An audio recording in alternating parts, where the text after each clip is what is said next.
बिस्मिल्लाहिर्रहमानिर्रहीम अस्सलाम वालेकुम व्यूअर, मैं शहबाज और आप देख रहे हैं मेरे यूट्यूब चैनल। आज हम बात करेंगे जी एरिनेक टैबलेट के बारे में। ये जो एरिनेक टैबलेट है ये इस्तेमाल की जाती है अगर आपका गला ख़राब है, यानी कि गले में केरा गिर रहा है, या अगर आपको ज़ुकाम है यानी कि नाक बह रहा है, तो आप जो है ये टैबलेट इस्तेमाल कर सकती हैं। इसका जो तरीका इस्तेमाल है वो है जी एक गोली सुबह और एक शाम को, यानी कि 2 टाइम जो है आप ये टैबलेट इस्तेमाल कर सकते हैं। इंशाल्लाह आपका जो ज़ुकाम है वो ठीक हो जाएगा। ज़ुकाम की वजह से अगर आपके सर में भी दर्द है तब भी जो है ये टैबलेट इस्तेमाल कर सकते हैं।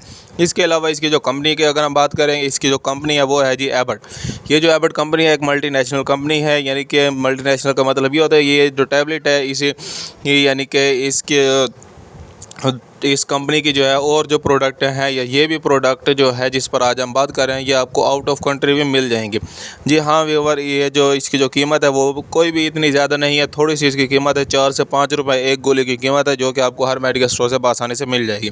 ऐसी और मज़ीद इन्फॉर्मेटिव वीडियो देखने के लिए हमारे चैनल को सब्सक्राइब करें और साथ में बेल आइकन को प्रेस लाजमी करें। मिलते हैं अगली वीडियो में। अपना और अपनी सेहत का ख्याल रखें। अल्लाह हाफिज़।